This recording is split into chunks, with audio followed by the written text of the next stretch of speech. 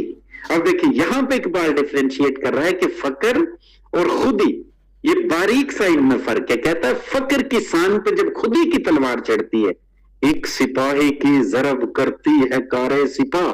کہتا ہے جب ایسا فقر کی سان پہ چڑھا ہوا شخص تلوار چلاتا ہے تو اس کی خودی اس لیول پہ چلی جاتی ہے کہ پھر وہ ایک تلوار پورے لشکر کا کام کرتی ہے. ایک بار کے ہاں دیکھیں, کہتا ہے دل اگر اس خاک میں زندہ و بیدار ہو, تیری نگاہ توڑ دے آئے نئے مہر و ماہ. مطلب یہ سورج اور چاند کا جو آئینہ ہے جو ہمیں عام طور پہ قوت بصیرت دیتا ہے, جس سے ہمیں چیزیں نظر آتی ہیں, تو وہ اقبال کہتا ہے کہ اگر تیرا دل بیدار ہو جائے اللہ کے ذکر سے, اللہ کی یاد سے, تو پھر ان کا محتاج نہیں ہوگا. پھر تیرے اندر ایک باطنی آنکھ کھل جائے گی, جو سورہ حج کی 46 نمبر آیت ہے غالباً, کہ یہ آنکھیں اندھی نہیں ہوتی, سینوں میں دل ہیں جو اندھے ہوتے ہیں. تو فقر کی سرٹن سٹیٹ پہ جب انسان سیلف ایکچولائزڈ ہوتا ہے خودی کی حالت میں, اور وہ ہیئر اور ہیئر آفٹر دونوں جہانوں کا احاطہ کر جاتا ہے, تو پھر جا کے انسان کا مائنڈ اور ہارٹ ایک فریکوینسی پہ آ جاتے ہیں. کیونکہ ہمارے اندر جو مائنڈ ہے یہ آلموسٹ 95 بلین نیورونز پر مشتمل ہوتا ہے. 95 بلین نیورونز ہوتے ہیں. اور آج نیورولوجیکل سٹڈیز یہ پروو کر رہی ہیں, ڈاکٹر فرید مجھے سن رہے ہیں اور ڈیفینیٹلی انڈورس کریں گے, کہ ہمارے ہارٹ میں بھی نیورونز پائے جاتے ہیں. 40,000 کے قریب بنچ ہمارے ہارٹ میں نیورونز پائے جاتے ہیں. یہ آج نیورولوجیکل سٹڈیز نے بتایا ہے. جب ہارٹ اور فریکوینسی, ہارٹ اور مائنڈ ایک فریکوینسی پہ آتے ہیں, تو یہ بیسیکلی ایک سرٹن خاص قسم کی سٹیٹ ہے جس میں مومن چلا جاتا ہے. تو پھر جا کے اس کے اندر دور اندیشی آتی ہے, انسائٹ آتی ہے, جس کو ہم بصیرت کہتے ہیں. اور یہ بنیادی طور پہ انہی لوگوں کا خاصہ ہے جو ایکسٹریم پیوریفائڈ ہوتے ہیں. اسی کے اوپر کہیں وجدان کھلتا ہے جس پہ پیوریفائڈ علم آتا ہے. اور یہ ارلی چائنیز کہا کرتے تھے کہ پیوریفائڈ نالج آلویز ریویلڈ آن پیوریفائڈ ہارٹس. یہ علم لدنی کی شکل میں انسان کے قلب پہ آ رہا ہوتا ہے. اس کو الہام کہا جاتا ہے. اس کے لیے پہلے انسان نے کوالیفائی کرنا ہوتا ہے کہ وہ اپنا ہارٹ کو مصفہ کرے, پھر منزہ کرے, مزکہ کرے, مجلہ کرے. پھر جا کے انسان کے اندر سے جب گروسنس نکلتی ہے تو پھر جا کے اس کے اندر یہ کردار ڈیولپ ہوتا ہے کہ وہ جیسے اقبال کی وہ مسجد کرتبہ کے اندر جو ہے نا وہ طویل پوئم ہے مسجد کرتبہ کے, میں کچھ شعر سناتا ہوں جو یہاں پہ بہت ریلیونٹ بنتے ہیں. وہ کہتا ہے مرد سپاہی ہے وہ, اس کی زرا لا الہ, سایہ شمشیر میں اس کی پنہا لا الہ, اس کا سرور, اس کا شوق, اس کا نیاز, اس کا ناز, ہاتھ ہے اللہ کا بندہ مومن کا ہاتھ, غالب و کار آفری, کار کشا, کار ساز. یہ اس صورت میں بنتا ہے جب وہ اندر سے مکمل طور پہ اپنے آپ کو مجلہ اور مصفہ کر چکا ہوتا ہے. اور یہ سالک صرف اور صرف یہاں پہ صوفیہ اور اقبال کے ہاں ایک کامنالٹی ایگزسٹ کرتی ہے. میں اسی مسجد کرتبہ کی کچھ شعر اور سناؤں گا. کہتا ہے سنیے گا, کہتا ہے مرد وہ ہے مگر اس نقش میں رنگ ثبات دوام, جس کو کیا ہو کسی مرد خدا نے تمام. مرد خدا کا عمل عشق سے صاحب فروغ, عشق ہے اصل حیات موت ہے اس پر حرام. عشق دم جبرائیل عشق دل مصطفیٰ, عشق خدا کا رسول عشق خدا کا کلام. پیکر نوری کو ہے سجدہ میسر تو کیا, اس کو میسر نہیں سوز و گداز و سجود. پھر کہتا ہے عرش معلا سے کم سینہ آدم نہیں, گرچہ کف خاک کی حد ہے سپہر کرود. کافر ہندی ہوں میں دیکھ میرا ذوق و شوق, لب پہ صلاۃ و درود دل میں صلاۃ و درود.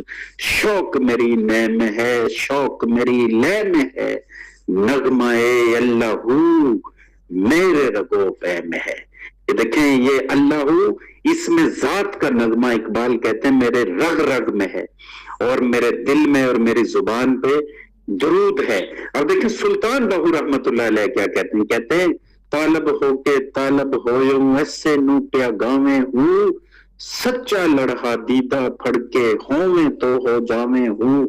کل میں دا تو ذکر کماویں کل میں نال نہاویں ہوں, تینو اللہ پاک ریسی باہو جے ذاتی اسم کماویں ہوں. وہی بات جو سلطان بہو رحمت اللہ علیہ نے کی وہ اقبال نے نغمہ اللہ میرے رگو پے میں ہے. تو یہ فقر کی تلوار جب انسان کے اقبال جب مسلمانوں کی زندگی کو کنسولیڈیٹ کرتا ہے تو وہ کہتا ہے کہ آج کا جو مسلمان ہے اس نے فقر چھوڑ دیا ہے. جب اس کے پاس فقر تھا وہ دنیا سے محبت نہیں کرتا تھا چاہے وہ بادشاہ بھی تھا. آپ دیکھیں جب تک یہ برٹش رول نہیں آیا اس سب کانٹیننٹ پہ تو شیخ عبد القادر جیلانی رحمت اللہ علیہ کی خانقاہ سے صلاح الدین ایوبی پیدا ہو رہا تھا. یہاں پہ شیخ حجویر محمود غزنوی جو تھے وہ ان سے مسلسل مشاورت کے اندر تھے. جب یہاں پہ برٹش رول آیا تو انہوں نے سب سے پہلے تصوف کو میں لائن کیا ہے کہ یہاں پہ جاگیریں الاٹ کر کے اس کی روح کو ڈیمیج کیا ہے. وہ آج تک روح ڈیمیج ہوئی پڑی ہے اس کی. تو آج اب اقبال نے بیسیکلی اسی چیز پہ ضرب لگانے کی کوشش کی ہے جس کی وجہ سے آپ کو باریک باریک کریٹیک ڈیولپ کرتا ہے اقبال, جس میں وہ تنقید بھی کرتا ہے. اب دیکھیں اقبال ایک جگہ پہ میں ایک نظم سناؤں کو کہتا ہے, سوچا بھی ہے مرد مسلمان کبھی تو نے کیا چیز ہے فولاد کی شمشیر جگردار, اس بیت کا یہ مصرع اول ہے کہ جس میں پوشید چلے آتے ہیں توحید کے اسرار. مجھ کو تو فکر مصرع ثانی کے زیادہ, اللہ کرے تجھ کو عطا فکر کی تلوار. قبضے میں یہ تلوار بھی آ جائے تو مومن خالد جاباز ہے یا حیدر کرار.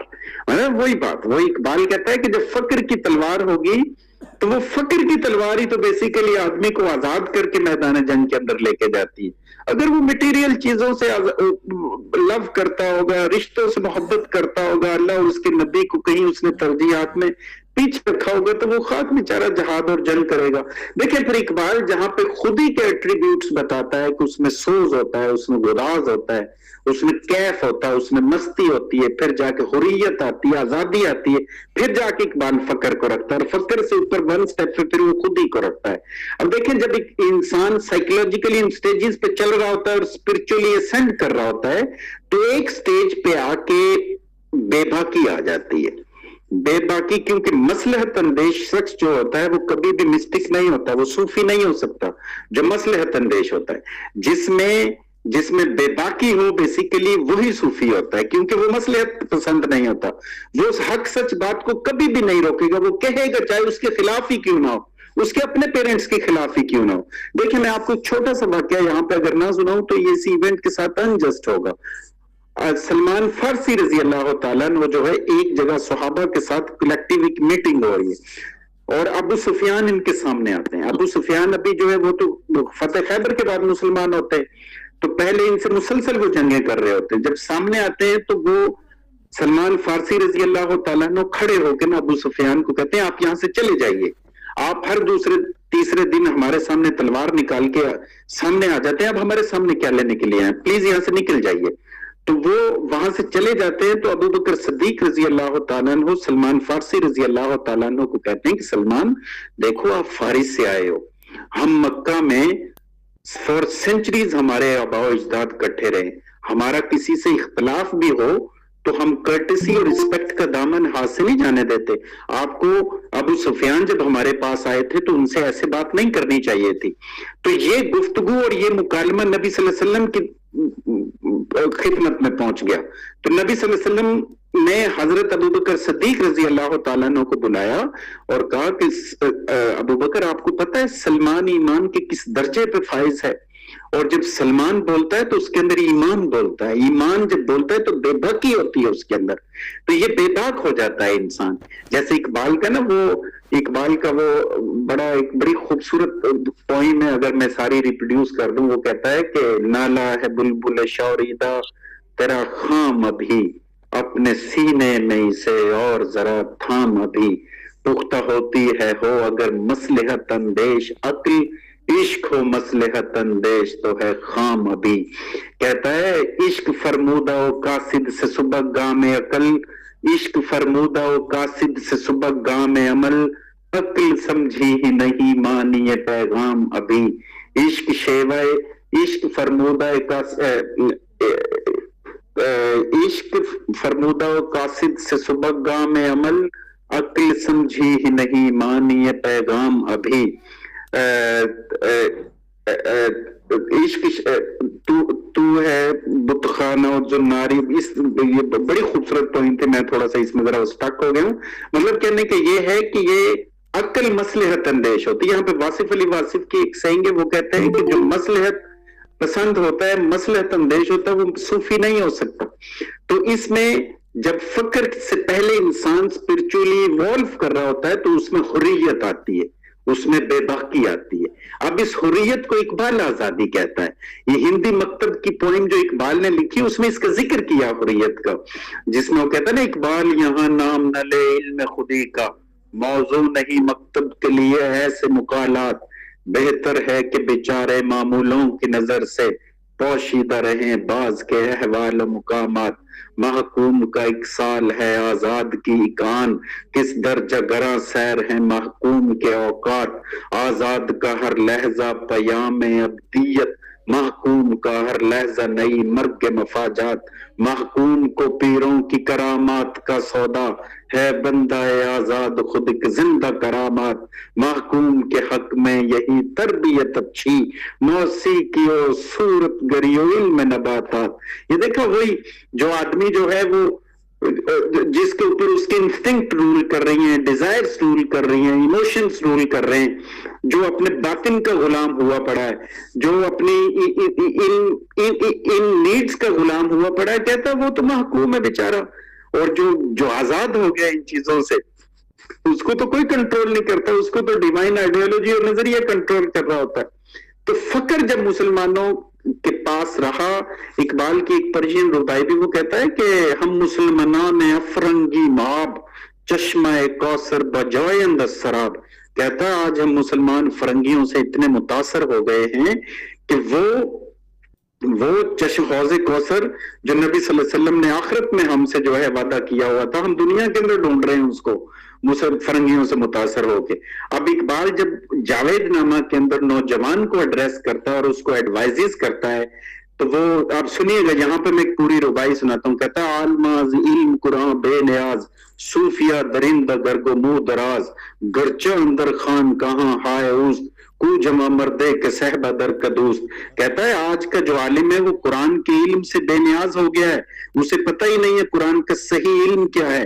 کہتا ہے کہ گو کے خانقاہوں میں ہائے ہو کا شور تو بڑی زور و شور سے آتا ہے, لیکن تصوف کی حقیقی شراب ان کے اندر نہیں رہی. اب نوجوان کو کہتا ہے گرچہ باشی از خدا بندان دا, فکر راز کف مداز کف مدا. کہتا ہے اگرچہ اللہ رب العزت تجھے کسی علاقے کا لارڈ بنا دے, کہیں پہ میر بنا دے لیکن تو فقر کو ہاتھ سے مت چھوڑنا. کہتا فقر راز کف مدا سوز و خوابیدہ از جان تو ہست این کوہنے میں از نیا گان تو ہست. کہتا ہے یہ واحد اس کا سوز ہے جو تیرے خون میں چھپا ہوا ہے, یہ پرانی شراب ہے بیسیکلی جو تیرے اندر موجود ہے. کہتا ہے جب تو اس کی طرف آ گئی بسا حق مرد حق اندیش بصیر میں شبد از کثرت نعمت ضریر. کہتا ہے میں نے بہت دفعہ ایسا دیکھا ہے کہ حق دیکھنے والے لوگ نعمتوں کی کثرت کی وجہ سے اندھے ہو جاتے ہیں. کثرت نعمت گداز از دل برد نوز میں عورت نیاز از دل برد. کہتا ہے نعمتوں کی کثرت انسان کے دل میں سے نیاز لے اڑتی ہے اور ایروگنس لے آتی ہے. کہتا ہے سالہا جہاں گردیدہ ہوں نم بچشم منیما کم دیدہ ہوں. میں مغرب میں سالہ سال پھرا مشرق میں سالہ سال پھرا, میں نے کبھی بھی کسی دولت مند انسان کی آنکھوں میں آنسو نہیں دیکھے. من فدائے آنکھ کا درویشان عزیز وائے آنکھوں از خدا بیگان عزیز. کہتا ہے میں اس نوجوان کے فدا جاؤں, اس پہ قربان ہو جاؤں جو درویشانہ زندگی جیتا ہے, اور مجھے اس نوجوان سے کوئی غرض نہیں ہے جو خدا سے غافل ہو کے زندگی جیتا ہے. کہتا ہے فقر کو ہاتھ سے مت چھوڑنا. اقبال دیکھیں نوجوان کو نصیحتیں کرتا ہے. اب آخر میں جب وہ نوجوان کو ایڈوائزز کرتا کرتا یہ تقریباً کوئی 40 کے قریب بند ہے, 35 بند اور 140 شعر ہیں. سر 2 منٹ ابھی باقی 45 منٹس میں, تو میں ان کو جسٹ کلوز اپ کر رہا ہوں. دیکھیں اقبال اور رومی کے بیچ جو مکالمہ چلتا ہے اس میں اقبال پوچھتے ہیں کہ اے امام عاشقان درد مند یاد ہے مجھ کو تیرا حرف بلند, خشک مغز و خشک تار و خشک پوست آج کو جامی آیا دی آواز دوست دور حاضر مست چنگ و بے سرور بے ثبات و بے یقین و بے حضور زندہ ہے مشرق تیری گفتار سے امتیں مرتی ہیں کس آزار سے. اور دیکھیں وہ کہتے ہیں کہ تیری مثنوی سے مشرق زندہ ہے, مجھے یہ بتا مائی لارڈ مائی مینٹور کہ امتیں کم مرتی ہیں. اب رومی کہتے ہیں ہر ہلاک کے امتیں پیشی کے بود زوں کا برجندل گما بردند اود. وہ کہتے ہیں امتیں اس وقت مر جاتی ہیں جب وہ پتھر کو اود سمجھنا شروع ہو جائیں, مطلب ترجیحات سیٹ اپنی غلط کر لیں تو امتیں مر جاتی ہیں. آج ہم مسلمان اس لیے جو ہے نا پیچھے رہ گئے ہیں کہ ہم نے دنیا ہی کو حقیقت سمجھ لیا ہے, اور لٹرلی جو وہ بڑے مینز جو ہمارے اسلاف نے چھوڑے تھے ہم ان سے بہت دور چلے گئے. جیسے اقبال کا ایک شعر ہے کبھی ہے نوجوان مسلم تدبر بھی کیا تو نے وہ کیا گردوں تک تو جس کا ایک ٹوٹا ہوا تارا. یہ انڈونیشیا اور ملیشیا کے اندر مسلمان انویڈرز نہیں آئے تھے, یہاں فاتحین نہیں آئے تھے. یہاں جو جب نبی صلی اللہ علیہ وسلم نے لاسٹ سرمن دیا تھا تو جو صحابہ یہاں پہ پہنچے تھے انہوں نے آ کے لوگوں سے صرف لین دین کیا تھا, تجارت کی تھی. اور آدم کی تاریخ میں پہلی دفعہ لوگوں نے مارکیٹس میں دیکھا تھا کہ یہ کون سے لوگ ہیں جو اپنی چیزوں کے اندر نقص بتاتے ہیں کہ میری چیز میں یہ نقص ہے, میری چیز میں یہ نقص ہے, میری چیز میں یہ نقص ہے. انہوں نے کہا یہ کیا معاملہ بھائی, ہم نے تو آج تک نہیں دیکھا کہ بازار میں کوئی چیز آدمی اپنی ہی چیز میں نقص بتائے. انہوں نے کہا کہ ہم جس دین کے ماننے والے ہیں اس کی روح ہے رزق حلال. اگر میں جھوٹ بول کے مال بیچوں گا تو جو رزق میرے اندر جائے گا وہ حرام ہو جائے گا, پھر اس حرام رزق سے میرا خیال پورا گندا ہو جائے گا. میری نمازیں گئی, میرے روزے گئے, میرے حج گئے, میری زکوٰۃ گئی. رزق حلال بیسیکلی دین اسلام کی روح تھی. آج یقین مانے کہ ہم نے اس کو چھوڑ دیا ہے. عبادات بھرپور کریں گے لیکن رزق حلال پہ توجہ نہیں دیں گے. آپ لوگوں کا بہت شکریہ, 46 منٹس ہو گئے. Thank you. شکریہ جناب ڈاکٹر نظیم اسحاق خان صاحب. میرے پاس الفاظ نہیں ہے کہ میں نے آپ کے آج کے مقالے کی کس طریقے سے تجزیہ کروں, تعریف کروں. اللہ تعالیٰ آپ کو اجر دے, میں یہی کہوں گا. اب جناب ہم سوالات کی طرف جاتے ہیں, اور بہت دیر سے محمد ہاشم صاحب نے ہاتھ کا نشان چاہے غلطی سے بنایا ہوا ہے چاہے کوئی بات کرنا چاہتے ہیں. پھر میں ڈاکٹر یاسر حسین ستی صاحب کے پاس آتا ہوں. جی محمد ہاشم صاحب آپ بات کریں. محمد ہاشم صاحب آپ تک میری آواز پہنچی؟ آپ نے ہاتھ کا نشان بنایا ہوا تھا. جی ڈاکٹر یاسر حسین ستی صاحب آپ اپنی گفتگو رکھے سر. جی بہت شکریہ جی. ڈاکٹر ندیم اسحاق خان صاحب کو بہت شکریہ ادا کرتا ہوں کہ انتہائی کیفیات سے بھرپور آپ کی زبان میں وہ حلاوت تھی, اتنے اخلاص کے ساتھ بیان کر رہے تھے. یہ اقبال کا فقر کا فلسفہ کہ یقین جانیں روح کو انجلاد مل رہی تھی. تو میں نے ایک بات، ایک کیفیت جو محسوس کی ہے وہ شیئر کر رہا ہوں. اس پہ ڈاکٹر صاحب اگر کوئی گفتگو کریں. میں سوچ رہا تھا کہ اقبال یہ فقر کی جتنی بھی اور خودی کی تعریفیں کر رہا ہے تو اس ایسی شخصیت کوئی گزری ہے.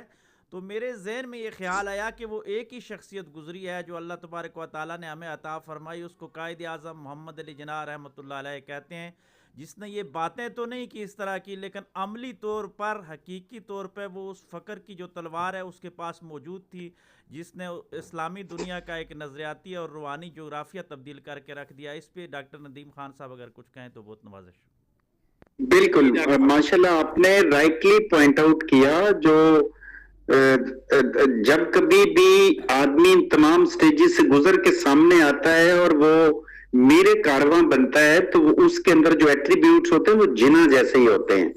اب جنا کو اقبال نے کیوں چوز کیا تھا؟ جب جنا چلے گئے تھے رحمت اللہ علیہ انگلینڈ تو اقبال نے ٹائم اینڈ اگین ان کو لیٹرز لکھے تھے اور بلا لیا تھا. اس کی ریزن پوچھی جب اقبال سے تو اقبال نے خود کہا تھا کہ جنا سب کانٹیننٹ میں واحد ایک ایسے انسان تھے جن کو خریدا نہیں جا سکتا تھا. آپ دیکھیں نا، اب آدمی کب ایسا ہو جاتا ہے جس کو خریدا نہ جا سکے؟ مطلب جس کو جب کبھی مٹیریل مین نہ تو اس کی ترجیحات میں نہ رہے، اس کو جب اس کا ڈیوائن آئیڈیا اس کو کنٹرول کرے تو پھر جا کے انسان کو خریدا نہیں جا سکتا.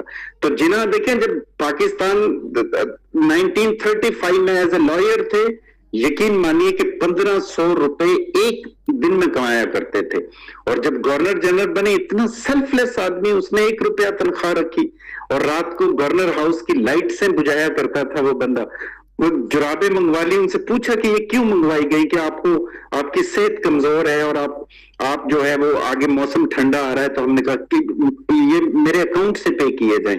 اور انہوں نے ایک جملہ بولا سر، انہوں نے کہا کہ سرکاری مال کو اپنے پرسنل مینز کے لیے خرچ کرنا انتہائی شدید گناہ ہے.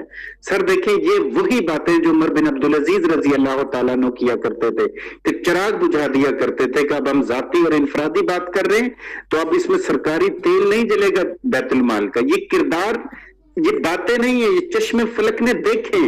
یہ وہ کردار ہیں جب زمین پہ یہ ہوں گے تو ان لوگوں پہ فرشتے آتے ہیں، اللہ کی مدد اور نصرت ہوتی ہے ان لوگوں کے اوپر. سر جب وہ حرام کھائے گا، مٹیریل مین سے اٹیچ ہو جائے گا، اپنی ڈیزائرز کے پیچھے، چھوٹے چھوٹے مینز کے پیچھے کسی گراوٹ تک آ جائے گا، وہ جتنی مرضی لمبی نمازیں پڑھے ثواب تو مل جائے گا لیکن وہ ایکسیلنس نہیں مل سکتی اس کو، اسپرچل ایکسیلنس. میں سہمت ہوں سر آپ کے آرگومنٹ سے، بالکل یہی وہ کریکٹر ہے جو ایک لیڈر کی شکل میں جناح کے اندر ہمیں نظر آ رہا ہے، جو اقبال دیکھنا چاہ رہے تھے. بالکل وہ جناح کے بعد اگر ہمیں آج تک کوئی 70-80 ایئرز کے اندر کوئی لیڈر نظر آ رہا ہے تو میرا خیال ہے کہ آپ ہی ایڈ کیجئے گا وہ کون سا بندہ ہے جس کو خریدا نہیں جا سکتا، جس کو ڈرایا نہیں جا سکتا، جس کو کسی بھی انداز میں دبایا نہیں جا سکتا، جو فیئر لیس ہے.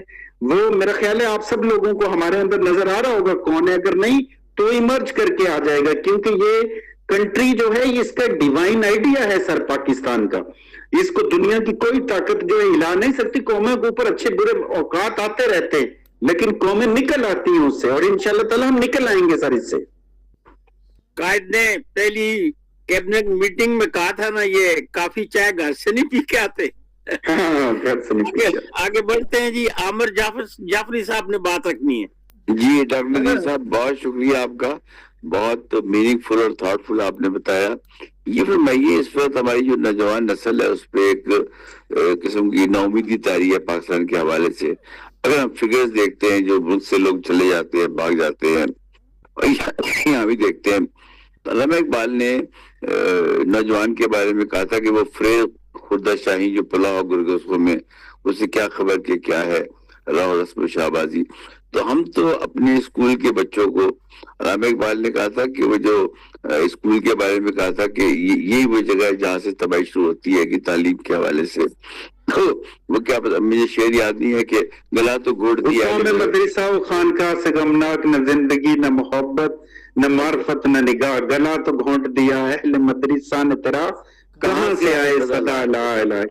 تو گزارش یہ سر، اس بیک گراؤنڈ میں میں ایک انیشیٹو ہے میرا ڈیجیٹل پاکستان، اس کو میں نے ویژن دیا ہے 2047 کا. اس کی ریزن ڈاکٹر صاحب یہ ہے کہ 100 سال ہو جائیں گے ہمیں، اب جو ہمارے پڑوسی مالک انہوں نے کہنا ہے کہ جی آپ نے اس بنیاد پہ علامہ اقبال نے اور قائد اعظم نے کہا تھا کہ ہمیں انصاف نہیں ملے گا. تو آپ بتائیں 100 سال کے بعد آپ کی پر کیپٹل انکم یہ ہے, ہماری یہ ہے, آپ کی ان امپلائمنٹ وہ فگرز دیں گے. تو میں سمجھتا ہوں آج دن ہے ہمارے پاس 23-24 سال ہیں, اس کے اندر جو لیٹسٹ ٹیکنالوجی ہے, ایمرجنگ ٹیکنالوجیز ہیں, اقبال نے بہت بات کی تھی. تو سر یہ بتائیے کہ اس کے اوپر انشاءاللہ میں ریکویسٹ کروں گا کہ اس کے اوپر میں اپنا نمبر شیئر کر لوں گا.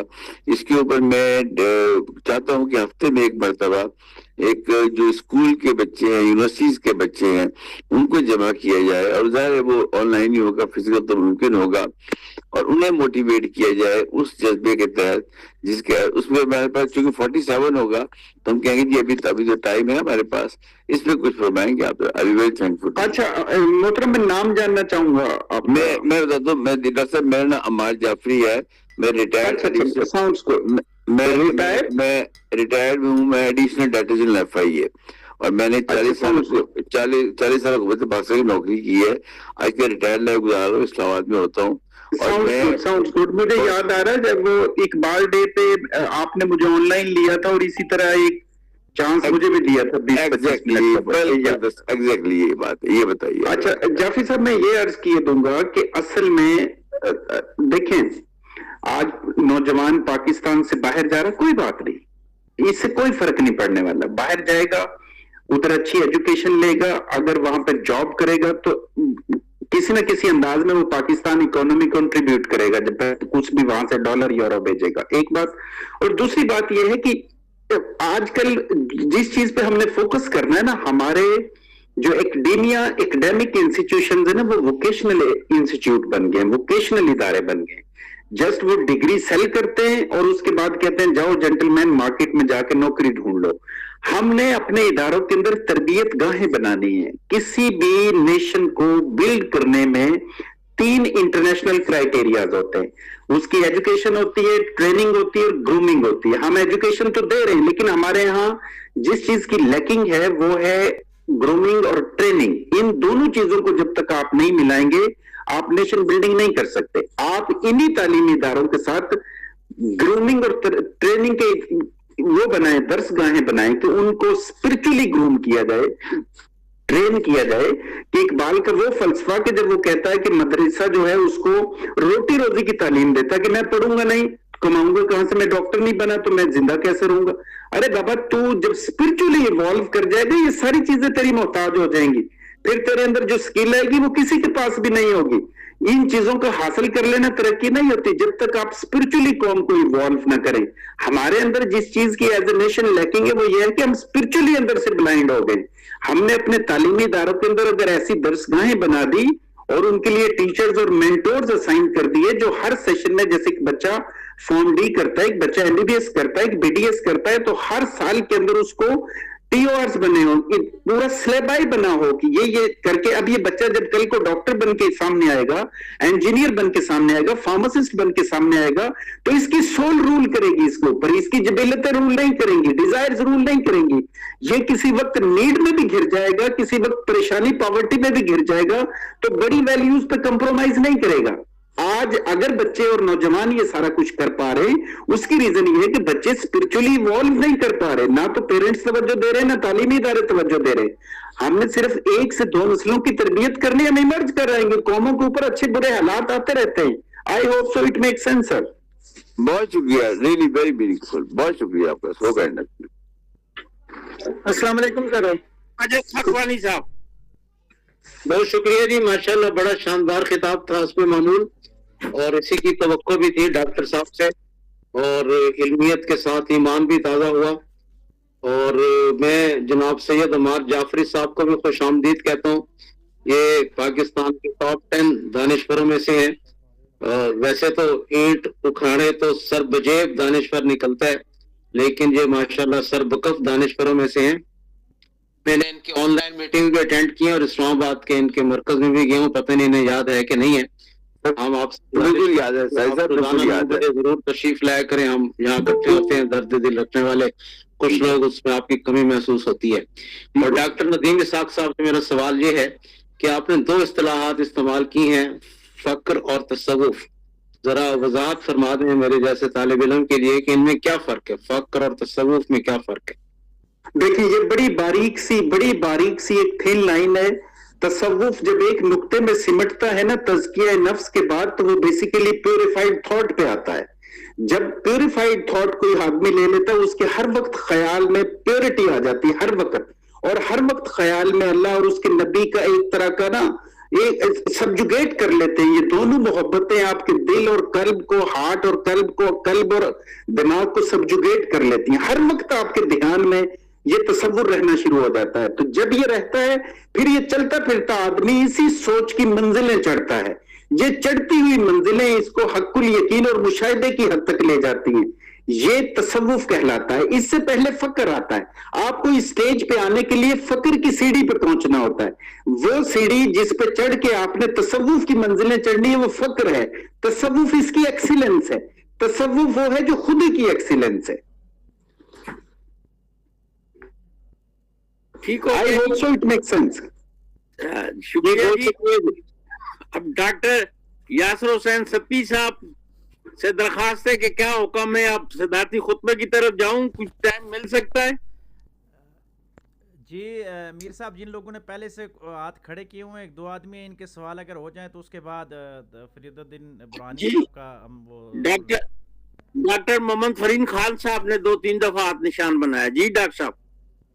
جی بہت شکریہ میر صاحب, اللہ سلامت رکھے. سب سے پہلے تو ندیم کو دیکھ کے ہی بڑی خوشی ہوئی دل سے. We have got a history long way, اور ہماری بڑی پرانی بات چیت شروع ہوتی تھی اس سے.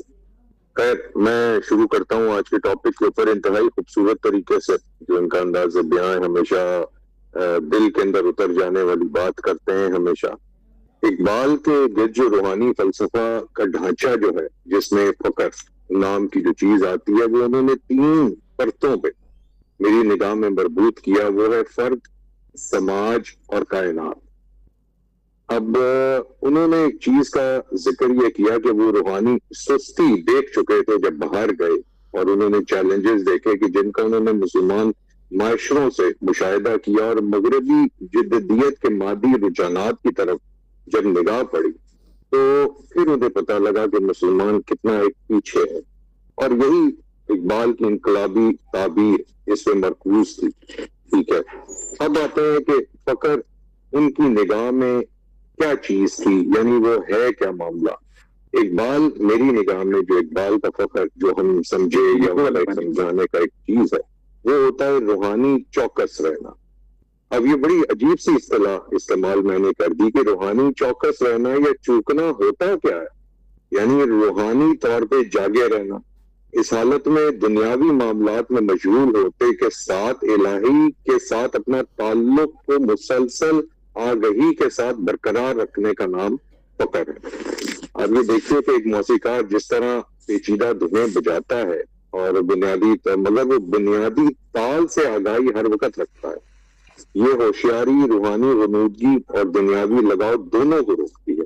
ٹھیک ہے, اقبال جو اس چیز کو لیتے ہیں, میں جو سمجھتا ہوں کہ اقبال کے ہاں اس چیز کی 3 طرح کی چیزیں ہیں جس سے وہ لے کے چلتے ہیں, اور کہتے ہیں کہ اگر ان 3 چیزوں پہ اطلاق کر لو گے تو پھر فقر کے اندر آ جاؤ گے. سب سے پہلے ہے خود شناسی, خودی کی آبیاری. اس کا مطلب انا کو بڑھانا نہیں بلکہ اپنی حقیقی نوعیت اور صلاحیت کے بارے میں گہری سمجھ پیدا کرنا ہے.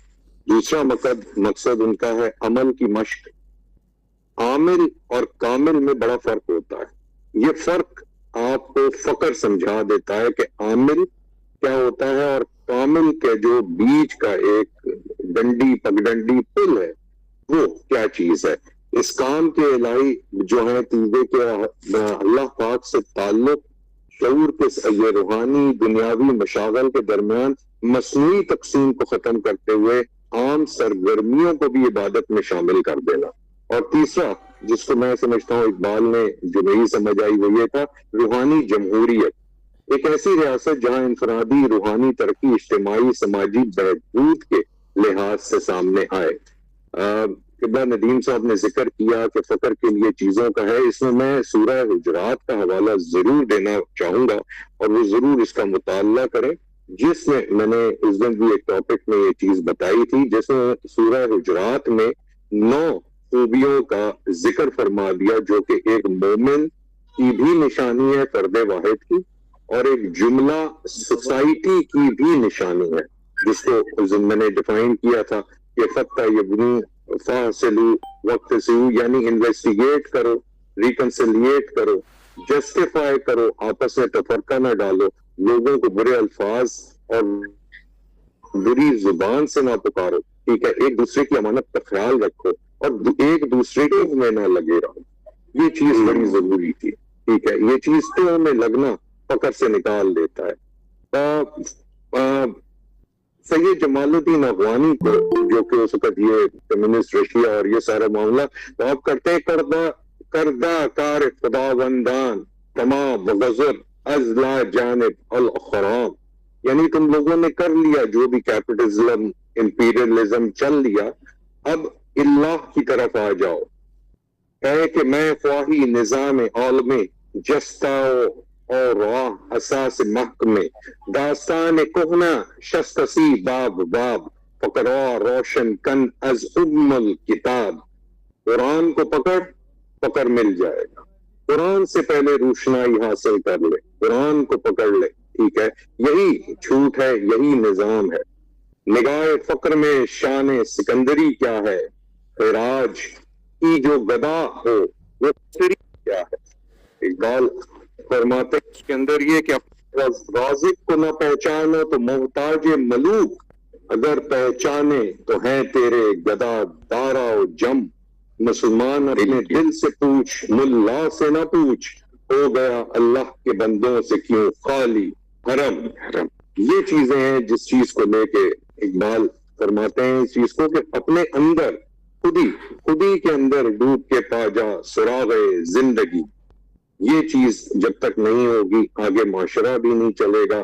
اور میں نے اس دن بھی ذکر کیا تھا، تیرے صوفے ہے افرنگی، تیرے قالیں ہے ایرانی، روح مجھ کو لاتی ہے نوجوانوں کی تن آسانی، میں ڈھونڈ اس چیز کو دور حاضر کی تجلی میں کہ نے پایا اس کا غلام معراج مسلمانی، نہیں تیرا نشیمن قصر سلطانی کے گنبد پر کہ تو شاہی ہے بسیرا کر پہاڑوں کی چٹانوں پر۔ یہ شاہین کو فقر حاصل ہے نا، اس کی نگاہ زمین پہ ہوتی ہے پر پرواز ہوا میں ہوتی ہے، تو وہ دنیا کے اوپر بھی نگاہ رکھے ہوئے ہے مگر اپنی اوقات نہیں بھولتا کہ وہ ہے کیا۔ اسی لیے اقبال کہتا ہے، کہاں سے تو نے اقبال سیکھی یہ درویشی کہ چرچا بادشاہوں میں ہے تیری بے نیازی کا۔ اور اسی کو لے کے آگے چلتے ہیں، یہ بھی فرماتے ہیں کہ مجھے تہذیب حاضر نے عطا کی ہے وہ آزادی کہ ظاہر میں تو آزادی باطن میں گرفتاری، خداوند یہ تیرے سادہ بندے کدھر جائیں کہ درویشی میں بھی عیاری اور سلطانی میں بھی عیاری، اے مولا یسرب آپ میری چارہ گر سازی، میری دانش ہے افرنگی، میرا ایمان ہے زناری۔ بہت شکریہ جناب ڈاکٹر محمد فرید صاحب، آپ نے بہترین تبصرہ فرمایا۔ اب ہم اختتام کی طرف بڑھ چکے ہیں اور میں درخواست کر رہا ہوں آج کی صدارت فرمانے والے ہمارے محترم فرید الدین مسعود برانی صاحب سے اور صدارتی خطبہ عطا فرمائیں۔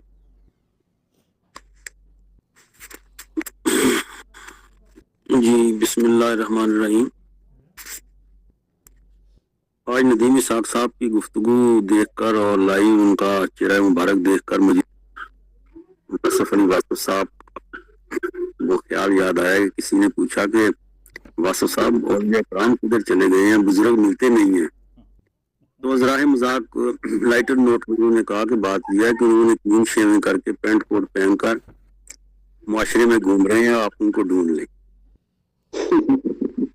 تو آج کی جو دل سے جو بات نکلتی ہے اثر رکھتی ہے، آج جس سوچ سے، جس دل سے، جس کمٹمنٹ سے انہوں نے گفتگو کی ہے، واقعی بہت سے فکر کے گوشے اور فکر اور فقر کا بہت رابطہ ہے۔ علی صاحب جو ڈاکٹریٹ ہیں اقبالیات پہ لاہور سے، انہوں نے بھی فقر اور اقبال پہ کافی لکھا، اور ان کا بھی یہی بیانیہ ہے کہ کوئی فقیر اقبال کو خود آپ مطالعہ سے نہیں سمجھ سکتے، بلکہ اقبال کو سمجھنے کے لیے کوئی ایسا فقیر، کوئی اہل فقر جو ہیں وہ کو سمجھا سکتے ہیں حضرت علامہ کے اشعار کو۔ اور آج کی ندیم اسحاق صاحب کی گفتگو میں مجھے تھوڑا سا رنگ ظفر صاحب کا بھی نظر آیا، کیونکہ میں جب ان کی تحریریں پڑھتا ہوں اور گفتگو، تو ویسے لگتا ہے کہ ان کے جو منابع ہیں اور فکر کے جو سرچشمے ہیں وہ کسی ایک ہی مصدر سے پھوٹتے ہیں، اور واقعاً جب آپ سوچ سے، دقت نظری سے، کلام اقبال سے معرفت کشید کرنے کی کوشش کرتے ہیں اور آپ اقبال شناس بنتے ہیں، تو یہی جو ہیرے اور موتی ہیں یہ آپ کو نظر آتے ہیں۔ تو میں اگر سلمان تو میں جو پڑھے ان کو میں اپنی، کیونکہ جب میرے ہر وقت زبان پہ رہتے ہیں، تو ان کو جب وہ پڑھ رہے تھے اپنا ڈاکٹر ندیم اسحاق صاحب، تو مجھے وہ بڑا لطف آیا۔ ان کے جو باقی اشعار وہ میں پیش کرتا ہوں، تو وہ ہے کہ نالا ہے بلبل شوری دات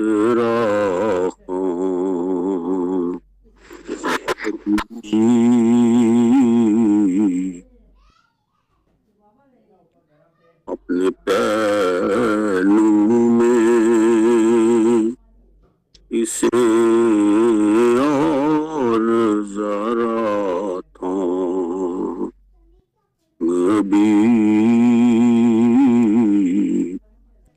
اقبال اس میں اپنے آپ کو بلبل شوریدہ سے تعبیر کرتے ہیں کہ ایک ایسی بلبل جس نے شور مچایا ہوتا ہے باغ کے اندر،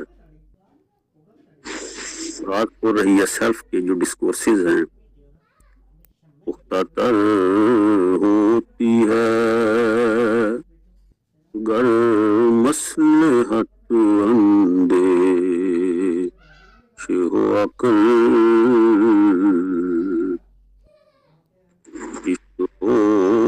مصلحت اندیش تو ہے ابھی۔ وہ عقل حسابی کی مذمت کی ہے جو جمع تفریق اور 99 کے پھیر سے باہر نہیں نکلتی، وہ بہت پختہ ہوتی ہے اگر مصلحت اندیش ہو جائے، لیکن جو عشق ہے وہ مصلحت اندیشی نہیں دیکھتا۔ اگر عشق مصلحت اندیشی دیکھے تو پھر وہ خام ہے، اور عشق فرمودائے قاصد سے سبک گام میں عمل، عشق کے پاس تو بھی قاصد جو ہے وہ پیغام لے کر بھی نہیں پہنچتا، اور وہ چل پڑتا ہے اور عقل سمجھی ہی نہیں مانا ہے پیغام ابھی۔ شیوا عشق ہے آزادی و دہراش و بھی، تو ہے ظلم اور یہ بت خانہ و ایام ابھی، سامنے ابر نیساں یہ تنک بخشی شبنم کب تک، میرے کوہسار کے لالے ہیں تہی جام ابھی۔ ہائے ہائے ہائے، خبر اقبال کی لائی ہے گلستان سے نسیم، نو گرفتار گرفتار کھڑکتا ہے تہے جام ابھی، تہے دام ابھی۔ تو بہرحال آج کی جو گفتگو ہے اس ہم میں ہے تیرا ذوق کم و کیف و حیات، تیری میزان ہے شمار شہر سام ابھی۔ سبحان اللہ سبحان اللہ۔ تو آج کی گفتگو میں ڈاکٹر ندیم اسحاق صاحب نے شرح صدر سے گفتگو کا آغاز کیا، اور آج کی ان کی گفتگو سے ایک چیز تو یہ ظاہر ہوئی کہ کلام اقبال کے ساتھ ساتھ قرآن حکیم کا گہرا فکر انہیں حاصل ہے، اور واقعی انہوں نے جو آیات کریمہ کے حوالے دیے اس سے بہت کنسیپچول کلیئرٹی جو ہے وہ ہمیں نصیب ہوئی۔ تو شرح صدر کے حوالے سے ایک بڑی اہم بات انہوں نے کی کہ جو ایمان جو ہے وہ زبان سے قلب میں آنے کا بھی ایک پروسیس ہے۔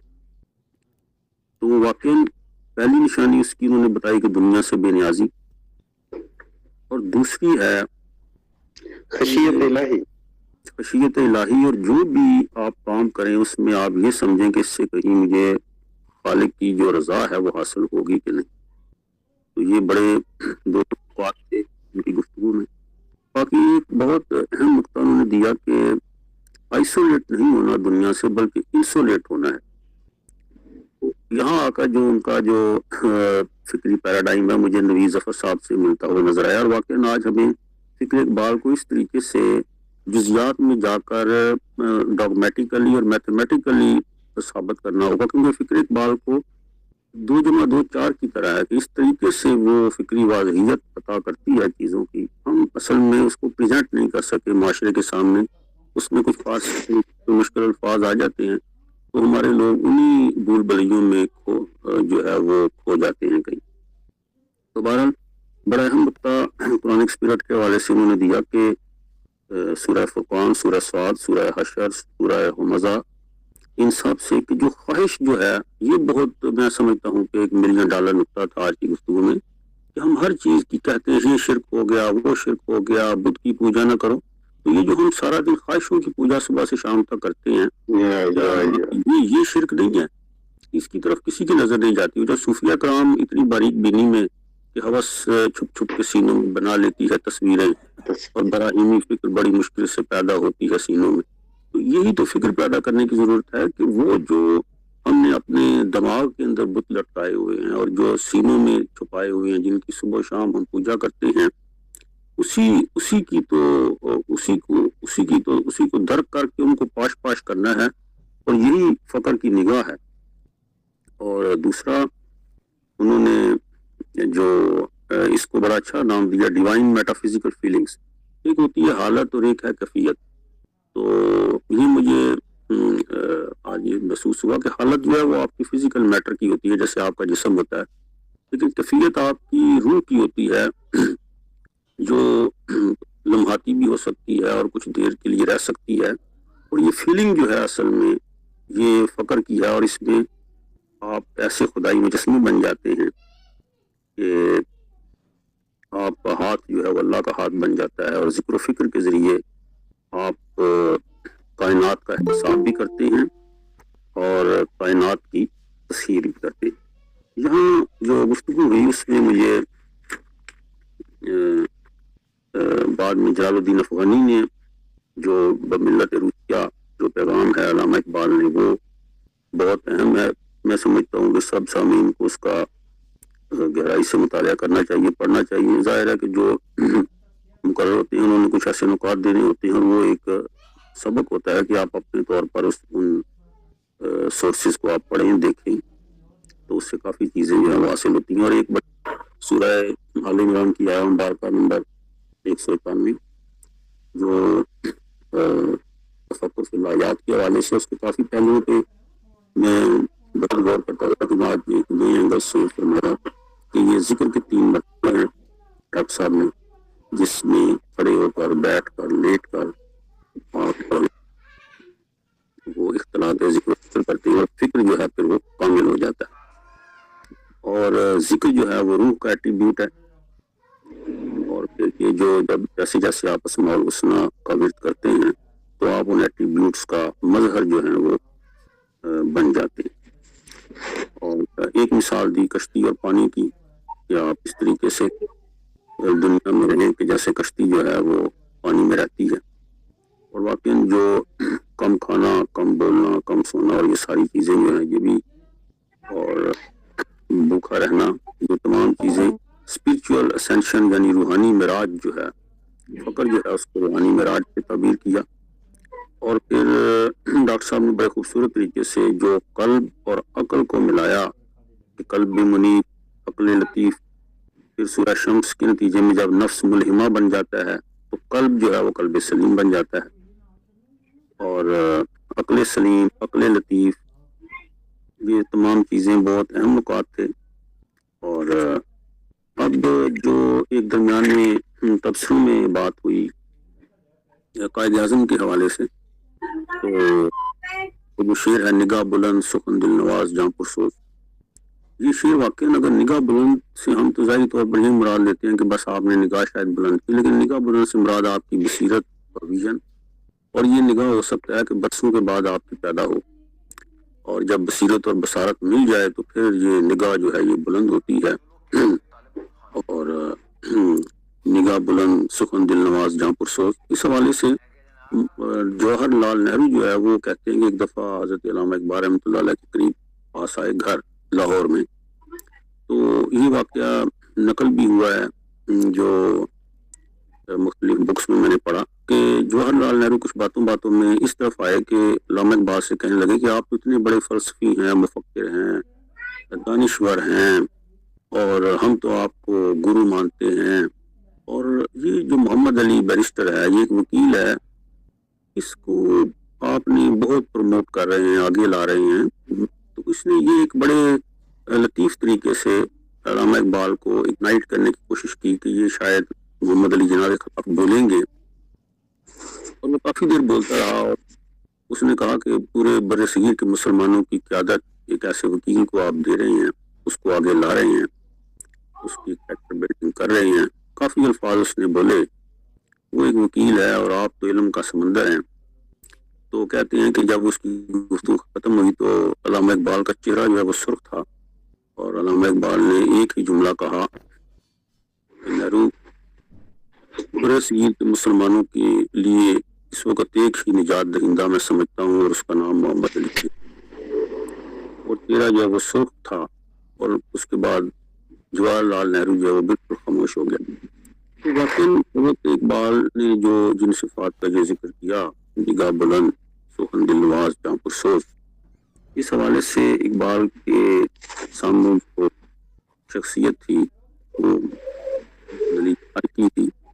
محمد علی جناح جو ہے وہ اقبال کا انتخاب تھے، اور اقبال کے بارے میں جب محمد علی جناح سے جگہ پوچھا گیا اسٹوڈنٹس کی کنونشن میں کہ آپ کے بارے اقبال کے بارے میں کیا کہتے ہیں، انہوں نے فرمایا کہ ایک مرتبہ انگلینڈ میں سوال ہوا تھا، ایک طرف سلطنت تاج برطانیہ اور ایک طرف شیکسپیئر، تو کس کا انتخاب ہوگا؟ تو اس وقت کے جو ایک کنگ تھا اس نے کہا تھا کہ میں انتخاب کروں گا شیکسپیئر کا۔ انہوں نے کہا کہ آج میرے سامنے ابھی کارلائل تھے، ہاں، تو اس وقت قائد اعظم نے کہا، ابھی پاکستان نہیں بنا تھا، تو انہوں نے کہا کہ اگر میرے سامنے ایک ریاست ہو ایک طرف اور ایک طرف اقبال ہو تو میں اقبال کا انتخاب کروں گا، اس لیے کہ ریاستیں تو بنتی بگڑتی بھی رہتی ہیں، مگر اقبال جیسے لوگ کئی ریاستوں کے خالق ہوتے ہیں۔ تو واقعی حضرت علامہ اقبال کا جو تصور فقر ہے، اس کے حوالے سے جو نئی ڈائمینشنز آج پیش کی ہیں ڈاکٹر ندیم اسحاق صاحب نے، کاش ہم وہ جو فقر کا راستہ ہے اس کی طرف آ جائیں۔ واقعی جو انہوں نے سرنامہ کلام بنایا تھا حدیث رسول صلی اللہ علیہ وسلم کہ وہن کی بیماری جو ہے وہ، اور آج دیکھیں 58 اسلامی ممالک ہیں، ہمارے بچے اور بچیاں رو رہے ہیں غزہ میں، اور وہ ویڈیوز تو ہم دیکھ نہیں پا رہے، لیکن پتہ نہیں ہم نے ایٹم بم بھی رکھے ہوئے ہیں، ساری چیزیں موجود ہیں، لیکن آج وہ وہن کی بیماری ہے کہ ہم اگر بولیں گے تو ہم وہ آج گاجر مولی کی طرح، اور سب چیزیں وہ چند یہود ہیں جن کے پنجے میں آج جو ہے وہ پوری مسلم امہ جو ہے اس کا خون ان کے پنجوں سے بہ رہا ہے۔ تو واقعی یہ شروع میں انہوں نے ایک بڑا اچھا جملہ کہا کہ جو وہن ہے اس کا اگر ریورس کر لیں تو وہ فقر بنتا ہے۔ تو واقعی ہمیں یہاں تو فقر ہوگا تو وہن سے بچ جائیں گے، اور اگر وہن کے ہم شکار ہیں تو اس کا علاج بھی انہی جملوں میں موجود ہے کہ وہ فقر کا ہی ایک راستہ ہے جس کو ہم اپنا کر اس وہن کی مال کی بیماری سے بچ جائیں۔ اور آخری جملہ ایک کسی عالم دین کا، انہوں نے کہا کہ دنیا داری یہ نہیں ہوتی کہ ایک شخص جو ہے وہ محل میں بیٹھا ہوا ہے اور تمام دنیا کی نعمتیں ہیں، ہو سکتا ہے کہ ایک فقیر ایک کٹیا میں بیٹھا ہے، اس کی ایک کتاب کے ساتھ محبت ہے اور وہ کتاب کسی کو دیتا نہیں، تو سمجھیں کہ وہ فقیر جو ہے وہ دنیا دار ہے۔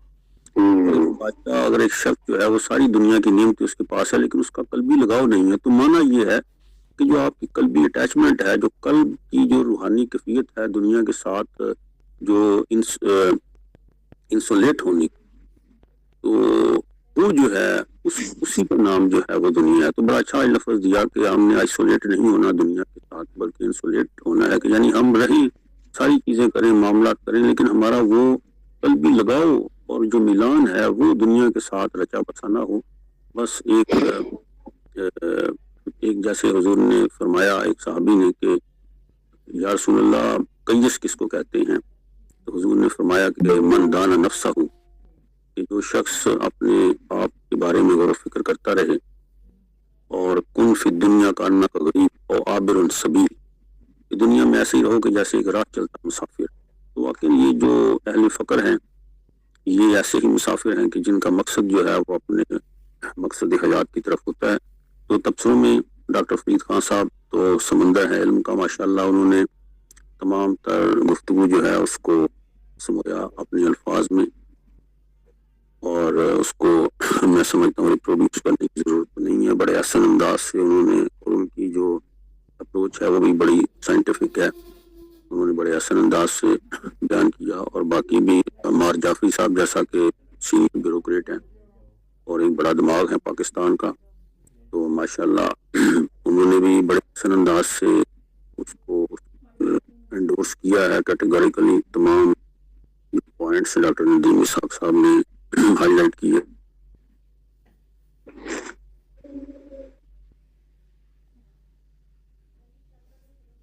ڈاکٹر یاسر ستی صاحب نے بیان کیا۔ میں سمجھتا ہوں کہ آخر میں اللہ کریم سے دعا ہے کہ ہمیں واقعاً جس طریقے سے ڈاکٹر ندیم اسحاق صاحب، ندیم ظفر، کرنل نوید ظفر صاحب، ڈاکٹر فرید خان صاحب اور یہ ایسے لوگ ہمارے ہیرے ہیں کہ جو فکر اقبال کو پریزنٹ کر رہے ہیں بڑے احسن انداز سے۔ اور آخری جملہ میں کل ہی ڈان اخبار میں عائشہ جلال کا ایک انٹرویو رہا تھا جس میں کہا کہ انلائٹنمنٹ جو روشن فکری ہے یہ یورپ سے نہیں آ رہی، نہ یورپ پیدا کرتا، بلکہ یہ انہوں نے بتلایا کہ وہ مشرق میں ہی پیدا ہوئی ہے، اورینٹل میں پیدا ہو رہی ہے۔ اور اس روشن فکری کا جو بانی صغیر میں وہ کہتے ہیں کہ ہر وقت کے ساتھ ساتھ آپ اپنے آپ کو بدلیں، اگر آپ نہیں بدلیں گے تو زمانہ جو ہے وہ آپ سے بازی لے جائے گا۔ یونان کی فکر جو ہے اور کوئی کسی کو انلائٹنمنٹ کا بانی ہے، تو انہوں نے کہا کہ میں سمجھتا ہوں کہ انلائٹنمنٹ جو ہے وہ مسلم فکر و فلسفے سے پیدا ہوتی ہے۔ تو واقعی علامہ اقبال کی جو سوچ ہے وہ ایک تو انلائٹنمنٹ، روشن فکری اور وقت کو جیسے 3D اور 4D کا ڈاکٹر صاحب نے عورت کیا، ندیم اسحاق صاحب نے، تو جو زمانے کی رفتار ہے اس میں ہمیں جو کریٹیوٹی دی گئی ہے، خود کریم نے ہمیں وہ جو جملہ انہوں نے کہا تسخیر کائنات، تو تخلیق کی بھی جو قوت ہے ہمیں وقت کے ساتھ ہم نے اپنے آپ کو بدلنا ہے۔ اور جتنا یہ انٹیلیجنس آتے ہیں ان کو ہم اگر ہم بنا لیں تو جو خطبات ہیں ان کو ہی اگر ہم سامنے رکھ لیں تو بہت بڑی دنیا جو ہے وہ تخلیق ہو سکتی ہے۔ اور اس میں ایک آخری جملہ جو عائشہ جلال صاحبہ کا تھا وہ یہ تھا کہ ہم ریاستی سطح پہ بھی کوئی ایسی کاوش نہیں ہوئی کہ فکر اقبال کو پروموٹ کیا جائے جس کی وجہ سے آج ہم اندھیروں میں بھٹک رہے ہیں۔ تو ہم سمجھتے ہیں جو آج کا فورم ہے اس طرح کے ہزاروں فورم تخلیق ہوں تاکہ روشن فکری اور اتحاد کا باب کریٹ ہو، اور یہ ہمیں ہی کام کرنا پڑے گا تاکہ جو نوجوان نسل ہے وہ روشن فکری کو لینے کے لیے یورپ کا اور بیرون ملک جہازوں کا اور انگلش کا اور انگریزی کلچر کا سہارا نہ لے، بلکہ انہیں معلوم ہو کہ جو انلائٹنمنٹ ہے وہ اسی زمین سے پیدا ہوگی جس کے بارے میں اقبال نے کہا تھا، ذرا نم ہو تو مٹی بڑی زرخیز ہے ساتھی بلاؤ۔ ڈاکٹر یاسر حسین ستی کے شکریہ کے بعد ہم انشا جی کی محفل میں ڈاکٹر محمد فرید خان صاحب کو سن لیں گے اگر وہ اجازت دیں تو۔ ڈاکٹر یاسر حسین ستی صاحب جی۔ ڈاکٹر صاحب جی الحمدللہ جی، اللہ تبارک و تعالیٰ کا لاکھ لاکھ شکر، حضور نبی کریم صلی اللہ علیہ وآلہ وسلم کی نظر عنایت اور بزرگوں کی توجہات کہ ہمارا ہفتہ وار حلقہ تصوف کا یہ پروگرام بھی بہت خوبصورت انداز کے ساتھ اپنے اختتام تک پہنچا۔ میں ڈاکٹر ندیم اسحاق خان صاحب کا ایک مرتبہ پھر دل کی گہرائیوں سے شکریہ ادا کرتا ہوں کہ آپ نے خلوص نیت کے ساتھ اور روحانی علاوتوں سے بھرپور اقبال کا جو فلسفہ فکر بیان فرمایا۔ تو بیان کرنے والے تو بیان کرتے ہیں لیکن روح کی علاوتوں تک جو چلا جاتا ہے تو اس میں کیفیات طاری ہو جاتی ہے، اور وہ نصیب ہوئی۔ اور پھر ہماری جو صدارت فرما رہے تھے آج کی پروگرام کی فرید الدین مسعود برہانی صاحب، وہ بھی روحانی علاوتوں سے مالا مال شخصیت ہیں۔ تو اللہ تبارک و تعالیٰ ان دونوں کی زندگیوں میں اور ان کی روحانیت میں مزید رحمتوں اور برکتوں کا نزول فرمائے۔ اور جتنے بھی حضرات و خواتین نے اس پروگرام میں شرکت فرمائی، تبصرے کیے، سوال جواب ہوئے، اللہ تبارک و تعالیٰ سب کچھ جزائے خیر عطا فرمائے۔ ہفتہ بھر ہمارے پروگرامات چلتے رہتے ہیں جس کے لنکس آتے ہیں تو اس میں ضرور شرکت فرمایا کریں۔ تصوف کے حوالے سے کوئی بھی اگر مقالہ پیش کرنا چاہے تو یہ جمعرات کو یہ فورم حاضر ہوتا ہے۔ تصوف کے حوالے سے کسی نیج پہ کسی بھی حوالے سے کوئی بھی گفتگو گفتگو ہو تو اس پروگرام میں ان کو بھرپور موقع دیا جائے گا. اسی پہ یہ اختتام کرتے ہیں. سبحان ربک رب العزت عما یصفون وسلام علی المرسلین والحمد للہ رب العالمین. جی ڈاکٹر محمد